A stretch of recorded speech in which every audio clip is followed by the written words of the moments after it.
2025년 10월 워싱턴 백악관 경제자문위원회 회의실에서 한 가지 흥미로운 사건이 벌어졌습니다. 25년간 월가에서 동아시아 경제를 분석해온 로버트 챈들러 박사가 한국 경제에 대한 확신에 찬 보고서를 발표했는데요. 그는 한국이 여전히 미국의 자본과 기술에 의존하며 성장의 한계에 도달했다고 주장했습니다. 하지만 불과 몇 주 후 그의 분석은 완전히 뒤집히게 됩니다. 한국 기업들이 미국 실리콘밸리의 스타트업들을 통째로 인수하기 시작했고 월가의 핵심 인력들을 스카우트하는 놀라운 현상이 벌어진 겁니다. 도대체 한국 경제에 무슨 일이 일어난 걸까요? 그리고 25년간 한국을 분석해온 베테랑 애널리스트는 왜 이 변화를 예측하지 못했을까요? 본격적으로 들어가기 전에 좋아요와 구독 눌러주시면 큰 힘이 됩니다. 저는 로버트 챈들러입니다. 하버드에서 경제학 박사 학위를 받은 후 골드만삭스 아시아 투자 총괄을 거쳐 지금은 뉴욕에 권위 있는 브루킹스 연구소에서 수석 연구원으로 일하고 있는데요. 지난 25년간 저는 동아시아 경제를 분석하는 일에 인생을 바쳤고 그 중에서도 한국 경제는 제 전문 분야였습니다. 1997년 IMF 구제금융 사태 때 저는 서울에 직접 파견되어 한국 정부의 구조조정 과정을 지켜봤고 2008년 글로벌 금융위기 당시에는 한국이 달러, 두족으로 미국 연방준비제도와 통화스와프를 체결하는 과정을 분석했습니다. 그때마다 한국은 위기 앞에서 무너졌고 결국 미국의 손을 내밀 수밖에 없었는데요. 저는 그 모습을 수십 번 확인하면서 한 가지 확신을 갖게 되었습니다. 한국은 구조적으로 취약한 경제 시스템을 가진 나라라고 말이죠. 제 책상 서랍에는 지난 20년간 제가 작성한 한국 경제 보고서들이 가득 쌓여 있었고 그 보고서들의 결론은 언제나 비슷했습니다. 한국은 외부 충격에 약하고 자본 유출에 취약하며 미국의 경제 정책에 종속될 수밖에 없다는 내용이었죠. 2025년 10월 어느 화창한 가을날 아침 저는 백악관 경제자문위원회 회의에 참석하기 위해 워싱턴행 비행기에 올랐고 가방 속에는 제가 밤을 새워 작성한 85페이지 분량의 보고서가 들어 있었습니다. 회의실에 도착했을 때 이미 재무부 장관과 국가안보보좌관을 비롯한 핵심 참모들이 자리를 가득 채우고 있었고 저는 단상 앞으로 걸어가며 노트북을 켰습니다. 화면에는 지난 30년간의 한국 경제 데이터가 그래프로 정리되어 있었고 저는 레이저 포인터를 들어 올리며 차분하게 말을 시작했습니다. 신사숙녀 여러분, 오늘 제가 보여드릴 자료는 한국 경제의 구조적 취약성과 우리가 취해야 할 전략적 접근에 관한 것입니다. 첫 번째 슬라이드에는 한국의 외환 보유고 변동성 그래프가 나타났고 저는 1997년과 2008년의 급격한 하락 구간을 강조하며 설명을 이어갔습니다. 보시다시피 한국은 외부 충격이 발생할 때마다 달러 유동성 위기에 직면했고 그때마다 우리 연방준비제도의 통화스와프에 의존할 수밖에 없었습니다. 참석자들이 고개를 끄덕이는 모습이 보였고 저는 더욱 확신에 찬 목소리로 다음 슬라이드를 넘겼습니다. 바로 그때였습니다. 회의실 맨 뒷자리 구석에 앉아있던 젊은 동양계 남성이 조심스럽게 손을 들어 올렸고 저는 약간 당황스러웠지만 그에게 발언 기회를 주었습니다. 챈들러 박사님, 질문이 있습니다. 그의 명찰에는 데니얼 박이라는 이름이 적혀 있었고 저는 그가 불과 석 달 전에 합류한 신참 애널리스트라는 사실을 기억해냈습니다. 데니얼 박은 긴장한 표정으로 자리에서 일어나 말했습니다. 박사님께서 제시하신 데이터는 분명 정확하지만 한 가지 중요한 변수를 간과하고 계신 것 같습니다. 저는 속으로 웃음이 나왔지만 겉으로는 침착하게 그가 계속 말하도록 허락했습니다. 박사님이 분석하신 한국은 1997년과 2008년의 한국입니다만 지금은 2025년이고 한국 경제의 펀더멘털은 완전히 달라졌습니다. 회의실에 미묘한 긴장감이 흘렀고 재무부 장관이 팔짱을 끼며 앞으로 몸을 기울였습니다. 데니얼은 자신의 태블릿을 들어 올리며 설명을 이어갔습니다. 최근 3년간 한국의 경상수지 흑자는 연평균 920억 달러를 기록했고 외환 보유고는 4,850억 달러로 역대 최고치를 경신했습니다. 저는 그 숫자가 틀렸다고 반박하려 했지만 제 보고서 어딘가에서 비슷한 수치를 본 기억이 났습니다. 더 중요한 건 그 돈이 어디서 나오느냐인데요. 데니얼이 화면에 새로운 차트를 띄우자 회의실 분위기가 변하기 시작했습니다.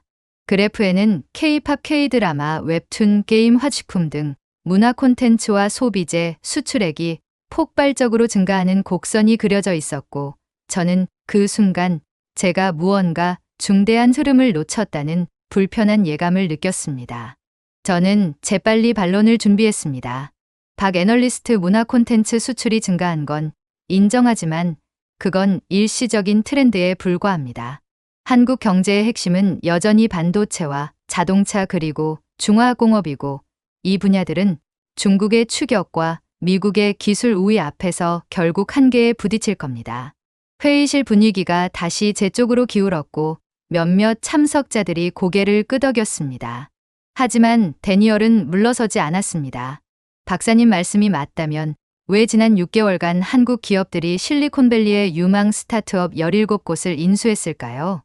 그가 다음 슬라이드를 넘기자 화면에는 삼성전자, 네이버, 카카오, 현대자동차그룹이 인수한 미국 AI 기업들의 목록이 나타났고, 인수 금액 총액은 무려 130억 달러에 달했습니다. 이 돈은 어디서 나왔을까요? 바로 넷플릭스 구독료, 유튜브 광고, 수익 앱스토어 매출, 그리고 아마존과 월마트에서 팔린 K뷰티 제품과 라면에서 나온 달러입니다. 저는 순간 말문이 막혔습니다. 제 머릿속에서는 지난 25년간 쌓아온 분석 틀이 삐걱거리기 시작했고, 회의실 안 모든 시선이 저를 향하고 있었습니다. 회의가 끝난 후 저는 곧바로 제 사무실로 돌아와 지난 3년간의 한국 관련 데이터를 다시 검토하기 시작했습니다. 밤 11시가 넘어서까지 모니터 앞에 앉아 있던 저는 점점 불편한 진실과 마주하게 되었는데요. 데니얼의 지적이 단순한 신참의 패기가 아니라 제가 의도적으로 외면했던 현실이었다는 사실을 인정할 수밖에 없었습니다. 2022년부터 한국의 문화 콘텐츠 수출액은 연평균 37%씩 폭증했고, 이는 반도체 수출 증가율의 2배가 넘는 수치였습니다. 더 놀라운 건 이 돈의 흐름이었습니다. 넷플릭스에서 한국 드라마 한 편이 글로벌 히트를 치면 그 수익금이 제작사로 흘러들어갔고, 제작사는 그 돈으로 다음 작품에 투자했으며 동시에 관련 기술 스타트업에 지분 투자를 단행했습니다. 위버스라는 K-팝 플랫폼 기업은 상장 후 확보한 자금으로 미국의 음악 AI 기업을 인수했고, 카카오는 웹툰으로 벌어들인 수익을 바탕으로 유럽의 게임 개발사 3곳을 통째로 사들였습니다. 저는 책상 서랍에서 1997년 IMF 당시 제가 작성했던 보고서를 꺼내 펼쳐보았고, 그때의 한국과 지금의 한국은 완전히 다른 나라처럼 느껴졌습니다. 다음 날 아침 저는 데니얼 박을 제 사무실로 불렀습니다. 그는 조금 긴장한 표정으로 문을 열고 들어왔고, 저는 그에게 앉으라는 손짓을 하며 커피를 건넸습니다. 어제 회의에서 자네가 제시한 데이터를 밤새 검토해봤네. 데니얼은 조심스럽게 고개를 끄덕였고, 저는 솔직하게 말을 이어갔습니다. 자네 말이 맞았어. 내가 놓친 부분이 있었던 것 같아. 그의 얼굴에 안도의 빛이 스쳤지만 저는 아직 완전히 수긍할 수 없다는 표정으로 질문을 던졌습니다. 하지만 문화 콘텐츠라는 게 결국 유행 아닌가? 지금은 K-팝이 인기지만 10년 후에도 그럴 거라고 장담할 수 있나? 데니얼은 잠시 생각하더니 태블릿을 꺼내 저에게 보여주었습니다. 박사님, 이건 단순한 유행이 아닙니다. 한국은 지난 20년간 문화 콘텐츠 생태계 전체를 산업화했습니다. 화면에는 연습생 시스템, 제작 인프라, 글로벌 유통 네트워크, 팬덤 관리 플랫폼 등이 하나의 거대한 밸류체인으로 연결된 구조도가 나타났습니다.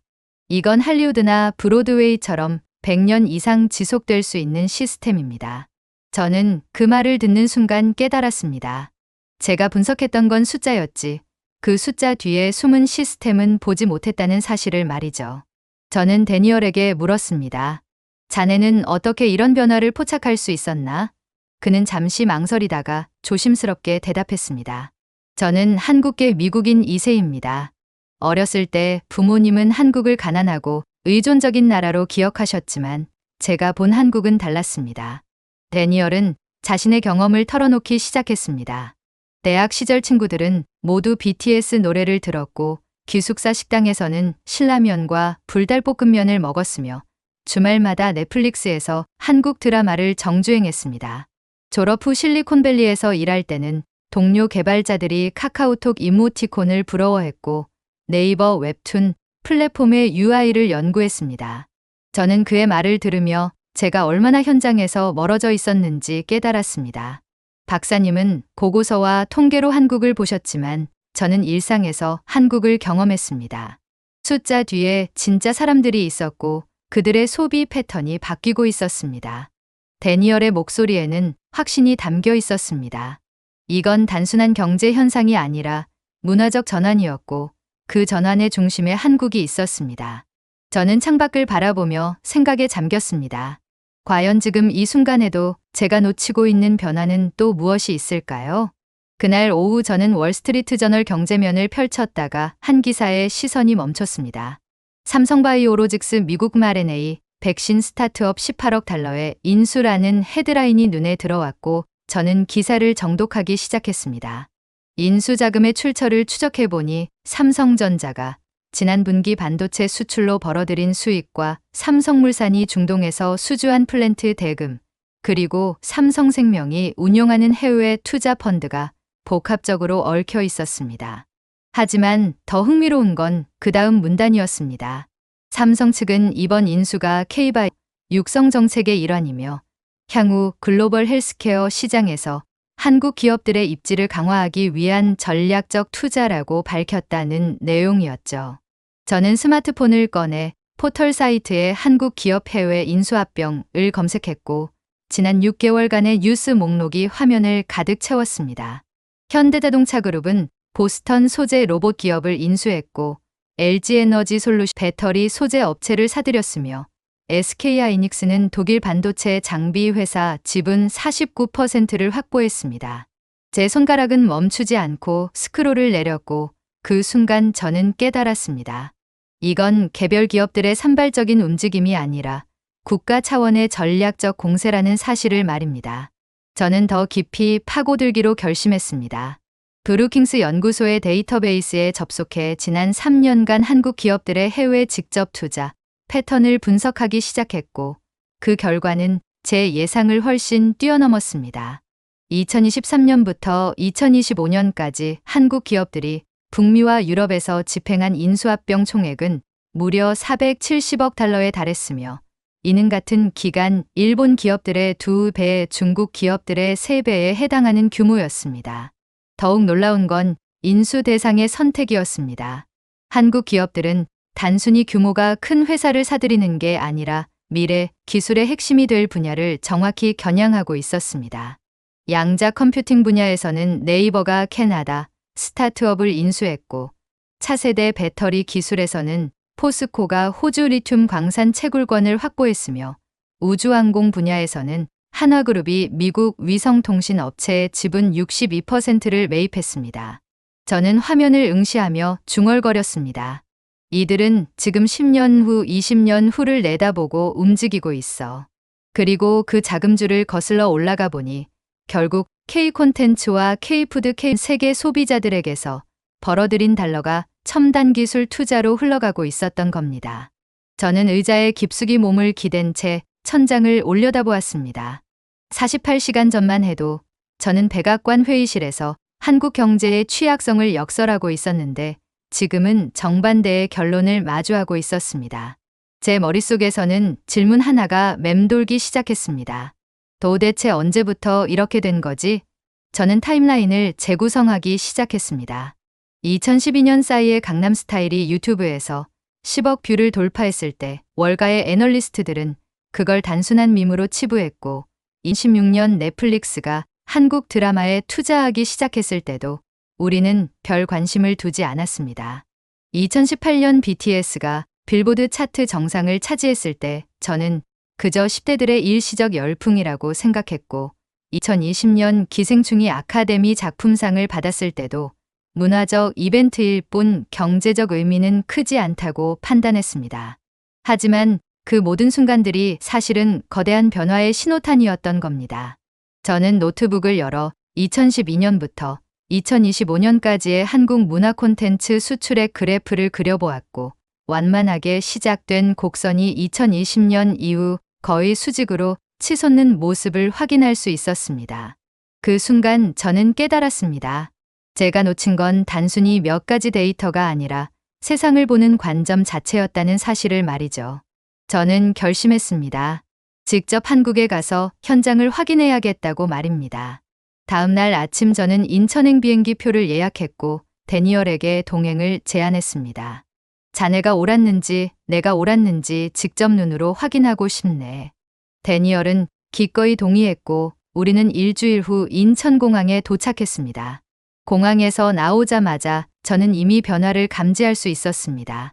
입국장 면세점에는 프랑스, 이탈리아, 중국, 일본에서 온 관광객들이 한국 화장품, 스킨케어 제품을 카트 가득 담고 있었고, 곳곳에서 K-팝 음악이 흘러나왔으며 디지털 광고판에는 한국 드라마 포스터들이 빼곡히 걸려 있었습니다.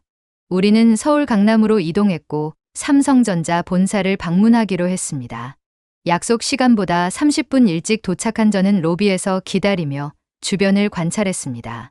로비를 지나가는 직원들의 표정에서는 자신감이 묻어났고 벽면에 걸린 디스플레이에는 최근 인수한 글로벌 기업들의 로고가 자랑스럽게 전시되어 있었습니다. 곧 안내 직원이 우리를 회의실로 안내했고 그곳에서 저는 삼성전자 글로벌 전략본부 상무이사인 김재훈 상무를 만났습니다. 그는 유창한 영어로 악수를 청하며 미소를 지었습니다. 김재훈 상무는 대형 스크린 앞으로 우리를 안내하며 프레젠테이션을 시작했습니다. 챈들러 박사님, 저희는 박사님의 연구를 오래전부터 주목해왔습니다. 특히 1909년 IMF 위기 분석은 저희에게 큰 교훈이 되었죠. 그의 말투에는 비꼬는 기색이 전혀 없었고 오히려 진심 어린 존중이 담겨 있었습니다. 박사님께서 당시 지적하셨던 한국 경제의 구조적 취약점들을 우리는 지난 25년간 하나씩 보완해왔습니다. 스크린에는 삼성전자의 글로벌 M&A 전 지도가 펼쳐졌고 북미, 유럽, 동남아시아, 중동에 걸쳐 인수한 기업들이 붉은 점으로 표시되어 있었습니다. 작년 한 해에만 저희는 실리콘밸리의 AI 칩 설계 회사 2곳, 이스라엘의 사이버 보안 스타트업 3곳, 그리고 독일의 자동차 반도체 업체 1곳을 인수했습니다. 김 상무는 레이저 포인터로 각 지점을 가리키며 설명했습니다. 총 인수 금액은 93억 달러였고 이 자금은 전부 자체 보유 현금으로 집행했습니다. 저는 놀라움을 감추지 못하고 물었습니다. 대출 없이 전액 현금으로요? 김 상무는 고개를 끄덕였습니다. 네, 저희는 더 이상 외부 자본에 의존하지 않습니다. 오히려 저희가 글로벌 금융시장에 유동성을 공급하는 위치에 있습니다. 회의가 끝난 후 김 상무는 우리를 삼성전자 반도체 연구소로 안내했습니다. 엘리베이터를 타고 지하 3층으로 내려가자 거대한 클린룸이 나타났고 흰색 방진복을 입은 연구원들이 최첨단 장비 앞에서 작업하고 있었습니다. 여기는 차세대 3나노 공정 개발실입니다. 김 상무의 설명이 이어졌습니다. 현재 이 기술을 보유한 곳은 전 세계에서 저희와 TSMC 단 2곳뿐입니다. 저는 유리창 너머로 작업 과정을 지켜보며 물었습니다. 이 연구에 투입된 자본은 얼마나 됩니까? 김 상무는 잠시 생각하더니 대답했습니다. 지난 3년간 약 210억 달러를 투자했고 향후 5년간 추가로 300억 달러를 투입할 계획입니다. 그 순간 저는 숨이 멎는 듯한 느낌을 받았습니다. 한 기업이 단일 기술 분야에 500억 달러 이상을 투자한다는 건 웬만한 국가 예산 규모였기 때문입니다. 이 자금은 어디서 나옵니까? 제 질문에 김 상무는 미소를 지으며 대답했습니다. 반도체 수출로 벌어들인 수익, 스마트폰과 가전제품 판매 수익, 그리고 재미있게도 삼성물산이 중동에서 수주한 건설 프로젝트 대금까지 모든 사업부의 이익이 연구개발로 흘러들어옵니다. 저는 그제야 깨달았습니다. 한국 대기업들의 문어발식 확장이 사실은 리스크 분산과 자본 순환의 정교한 전략이었다는 사실을 말입니다. 다음 날 우리는 판교 테크노밸리를 방문했습니다. 이곳은 한국의 실리콘밸리라 불리는 곳으로 네이버, 카카오 같은 IT 대기업부터 수백 개의 스타트업까지 밀집해 있었습니다. 데니얼이 약속을 잡아둔 곳은 크래프톤이라는 게임 회사였고 우리는 본사 23층 회의실에서 글로벌 사업 본부장 박민수 전무를 만났습니다. 배틀그라운드라는 게임 들어보셨습니까? 박 전무의 질문에 저는 솔직하게 고개를 저었습니다. 제 조카가 그 게임을 한다고 들었습니다만 자세히는 모릅니다. 박 전무는 태블릿을 꺼내 보여주었습니다. 이 게임은 현재 전 세계 7억 명이 플레이하고 있고 월 평균 매출이 4억 달러를 넘습니다. 저는 그 숫자를 듣고 깜짝 놀랐습니다. 한 달에 4억 달러요? 박 전무는 고개를 끄덕이며 설명을 이어갔습니다. 저희는 이 수익으로 작년에 미국 로스앤젤레스에 게임 개발 스튜디오를 설립했고 캐나다 밴쿠버의 AI 게임 엔진 회사를 12억 달러에 인수했습니다. 그는 화면을 넘기며 다음 슬라이드를 보여주었습니다. 현재 저희 직원 중 외국인 비율이 43%이고 실리콘밸리에서 스카우트한 개발자만 250여 명입니다. 저는 그 말을 듣는 순간 소름이 돋았습니다. 한국 기업이 미국 인재를 역수입하고 있다는 사실이 믿기지 않았기 때문입니다. 저는 박 전무에게 조심스럽게 질문했습니다. 미국 개발자들을 스카우트할 때 어떤 조건을 제시합니까? 그는 잠시 생각하더니 솔직하게 대답했습니다. 실리콘밸리 평균 연봉의 120%와 스톡 옵션 그리고 서울과 LA 사무실 중 근무지 선택권을 제공합니다. 저는 놀라움을 감추지 못했습니다. 그렇다면 인건비 부담이 상당할 텐데요. 박 전무는 여유로운 표정으로 고개를 저었습니다. 오히려 투자 대비 수익률이 훨씬 높습니다. 실력 있는 개발자 한 명이 만든 게임 시스템이 연간 수억 달러의 추가 매출을 만들어내기 때문입니다. 그는 창밖을 가리키며 말을 이어갔습니다. 저 건물들 보이시죠? 넷마블, NC소프트, 넥슨, 펄어비스까지 모두 비슷한 전략을 쓰고 있습니다. 한국 게임 산업 전체가 글로벌 인재를 흡수하고 있어요. 데니얼이 끼어들었습니다. 그렇다면 이 돈은 결국 어디서 나오는 겁니까? 박 전무는 미소를 지으며 대답했습니다. 중국, 일본, 동남아시아, 중동, 유럽, 남미까지 전 세계 게이머들이 매달 구독료와 아이템 구매로 지불하는 돈입니다. 그 돈이 한국으로 들어와 개발자 연봉이 되고 신기술 투자가 되며 다시 더 좋은 게임을 만드는 선순환을 이룹니다. 저는 그 순간 깨달았습니다. 이건 단순한 게임 산업이 아니라 글로벌 디지털 경제의 새로운 패러다임이라는 사실을 말이죠. 서울 방문 사흘째 되는 날, 저는 여의도 금융가를 찾았습니다. 한국거래소 근처의 한 증권사 리서치센터에서 국내 최고의 매크로 이코노미스트로 꼽히는 정수진 박사와 만남을 가졌습니다. 챔들러 박사님, 먼 길 오시느라 수고하셨습니다. 그녀는 유창한 영어로 인사를 건넸고 저는 그녀가 MIT에서 경제학 박사를 받았다는 사실을 기억해냈습니다. 한국 경제가 이렇게 바뀐 배경을 이해하고 싶습니다. 제 솔직한 질문에 정 박사는 고개를 끄덕이며 차트를 펼쳤습니다. 1997년 위기 이후 한국은 두 가지 전략적 결정을 내렸습니다. 첫째는 외환보유고를 GDP 대비 최소 25% 이상 유지하는 것이었고, 둘째는 수출 품목을 다각화하는 것이었습니다. 그녀는 그래프 위를 손가락으로 짚어가며 설명했습니다. 2000년대 초반까지만 해도 우리 수출의 60%가 반도체와 자동차였지만 지금은 문화 콘텐츠, 화장품, 식품, 바이오, 배터리까지 포트폴리오가 완전히 재편되었습니다. 저는 그래프를 들여다보며 물었습니다. 그렇다면 언제부터 이 변화가 가속화되었습니까? 정 박사는 명확하게 대답했습니다. 2016년입니다. 그해 정부가 문화 콘텐츠 진흥 정책을 본격화했고 민간 기업들이 대규모 투자를 시작했죠. 정 박사는 다음 자료를 꺼내 들었습니다. 박사님, 이걸 보시죠. 이건 한국 기업들의 해외 인력 채용 현황입니다. 화면에는 지난 5년간 한국 기업들이 채용한 외국인 전문 인력의 국적별 통계가 나타났고 미국인이 가장 많았으며 그 다음이 독일, 영국, 프랑스 순이었습니다. 현재 삼성, 현대, LG, 네이버, 카카오 등 주요 기업의 임원진 중 외국인 비율이 평균 18%에 달합니다. 저는 그 숫자에 놀라움을 감추지 못했습니다. 일본 기업들도 그 정도는 안 될 텐데요. 정 박사는 고개를 끄덕였습니다. 맞습니다. 일본 주요 기업의 외국인 임원 비율은 평균 7% 정도입니다. 한국 기업들이 훨씬 공격적으로 글로벌 인재를 영입하고 있죠. 그녀는 잠시 멈추었다가 조심스럽게 말을 이어갔습니다. 사실 박사님께서 백악관 회의에서 발표하신 내용은 저희도 모니터링하고 있었습니다. 저는 당황스러웠지만 그녀의 말을 경청했습니다. 박사님의 분석은 2005년까지의 한국에는 정확했습니다.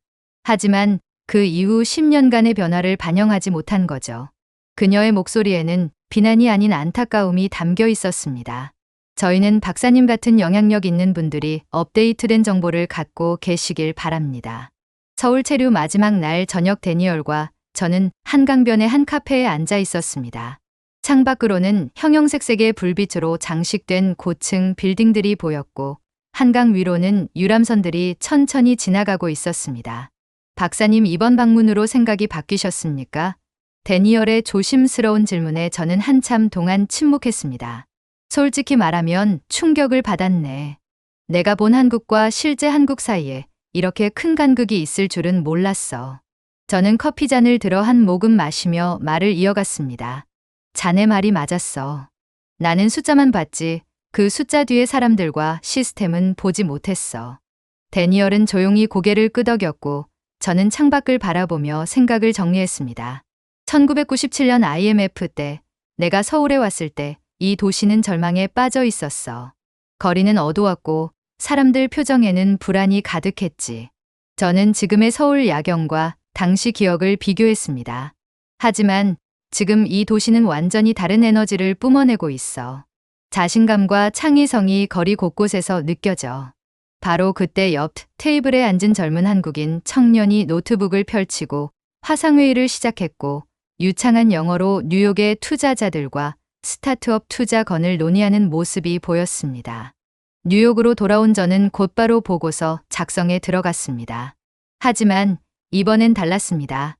책상 앞에 앉아 키보드에 손을 올리는 순간 지난 25년간 제가 써왔던 모든 한국 관련 보고서가 머릿속을 스쳐 지나갔고 그 보고서들이 얼마나 일면적이었는지 깨닫게 되었습니다. 저는 새로운 보고서의 제목을 입력했습니다. 한국 경제의 구조적 전환과 미국의 전략적 대응 방안. 첫 문장부터 신중하게 작성했습니다. 본 보고서는 기존의 한국 경제 분석이 중대한 오류를 포함하고 있었음을 인정하며 업데이트된 관점을 제시한다. 저는 밤을 새워가며 서울에서 수집한 데이터와 인터뷰 내용을 정리했고 삼성전자의 M&A 전략 크래프톤의 글로벌 인재 채용 한국 문화 콘텐츠의 경제적 파급 효과 등을 상세히 분석했습니다. 보고서는 87페이지 분량으로 완성되었고 마지막 장에는 결론을 명확하게 적었습니다. 한국은 더 이상 미국의 경제적 피보호국이 아니다. 그들은 독자적인 자본력과 기술력을 갖춘 경쟁자이자 파트너로 부상했으며 미국은 이 변화를 인정하고 새로운 관계 설정이 필요하다. 다음 날 아침 저는 이 보고서를 백악관 경제자문위원회와 재무부, 국무부에 동시에 제출했습니다. 보고서 제출 이틀 후 백악관으로부터 긴급 회신이 왔습니다. 국가안보보좌관 사무실에서 직접 전화를 걸어왔고 다음 주 월요일 오전 긴급회의 소집을 통보했습니다. 챈들러 박사님 보고서 내용이 상당히 파격적입니다. 직접 설명을 듣고 싶습니다. 회의 당일 저는 다시 한번 백악관 회의실에 섰지만 이번엔 분위기가 전혀 달랐습니다. 재무부 장관, 국무부 차관, 국가안보보좌관, 그리고 대통령 경제정책수석까지 참석한 자리였고 모두의 표정이 심각했습니다. 박사님 정말 한국이 우리에게 위협이 될 수 있다는 겁니까? 재무부 장관의 날카로운 질문에 저는 침착하게 대답했습니다. 위협이라는 표현은 적절하지 않습니다. 다만 우리가 한국에 대해 갖고 있던 경제적 우위가 더 이상 절대적이지 않다는 뜻입니다. 저는 프레젠테이션을 시작했습니다. 한국 기업들은 지난 3년간 미국 내에서 470억 달러 규모의 M&A를 진행했고 같은 기간 미국 기업들이 한국에서 집행한 투자액의 3배에 달합니다. 회의실이 술렁였고 국가안보보좌관이 앞으로 몸을 기울였습니다. 그렇다면 우리는 어떻게 대응해야 합니까? 저는 다음 슬라이드를 넘기며 신중하게 말했습니다. 억압이나 견제가 아닌 협력과 공동 성장의 틀을 만들어야 합니다. 회의실 분위기가 미묘하게 변했고 대통령 경제정책 수석이 끼어들었습니다. 구체적으로 어떤 방식을 말씀하시는 겁니까? 저는 준비한 제안서를 화면에 띄웠습니다. 한미 전략적 경제 파트너십을 제안합니다. 양국이 반도체, 배터리, 바이오, AI 분야에서 공동 연구개발 펀드를 조성하고 기술 표준을 함께 설정하며 제3국 시장 진출 시 협력하는 구조입니다. 국무부 차관이 회의적인 표정으로 물었습니다. 한국이 그런 제안을 받아들일 이유가 있습니까? 지금 그들은 독자적으로도 충분히 잘하고 있는데요. 저는 고개를 끄덕이며 대답했습니다. 맞습니다. 하지만 한국도 중국의 부상과 공급망 재편이라는 도전 과제를 안고 있습니다. 미국과의 전략적 파트너십은 그들에게도 리스크 관리 수단이 될 겁니다. 재무부 장관이 팔짱을 풀며 말했습니다. 흥미롭군요. 하지만 의회를 설득하기 쉽지 않을 겁니다. 많은 의원들이 아직도 한국을 20년 전 관점으로 보고 있으니까요. 저는 조용히 대답했습니다. 그래서 제가 이 보고서를 쓴 겁니다. 인식 전환이 정책 변화의 시작이니까요. 그로부터 3주 후 백악관은 공식 성명을 발표했습니다. 미국과 한국은 한미 전략적 경제 파트너십 협정을 체결하기로 합의했다는 내용이었고, 양국 정상이 다음 달 워싱턴에서 만나 협정문에 서명할 예정이라고 밝혔습니다. 저는 CNN 뉴스를 통해 그 소식을 접했고 가슴 한편이 뿌듯하면서도 복잡한 감정이 밀려왔습니다. 그날 저녁 데니얼이 제 사무실로 찾아왔습니다. 박사님 축하드립니다. 박사님의 보고서가 역사를 바꿨습니다. 저는 고개를 저으며 말했습니다. 역사를 바꾼 건 내가 아니라 한국이야. 나는 그저 이미 바뀐 현실을 뒤늦게 인정했을 뿐이지. 데니얼은 와인 2잔을 따라 하나를 제게 건넸습니다. 하지만 박사님처럼 영향력 있는 분이 인정하지 않았다면 정책 변화도 없었을 겁니다. 우리는 잔을 부딪혔고 저는 창밖 맨해튼 야경을 바라보며 생각에 잠겼습니다. 자네 알아? 25년 전 내가 서울에서 한국 관료들에게 구조조정을 권고하던 그때 나는 내가 그들보다 우월하다고 생각했어. 저는 씁쓸하게 웃었습니다. 하지만 지금 돌이켜보니 그들은 우리 조언을 받아들이면서도 동시에 우리가 보지 못한 미래를 준비하고 있었던 거야. 데니얼이 조용히 물었습니다. 그게 바로 한국의 저력 아닐까요? 오늘의 이야기는 여기까지입니다. 재미있게 보셨다면 구독과 좋아요 부탁드려요. 따뜻한 이야기로 다시 찾아뵙겠습니다. 감사합니다.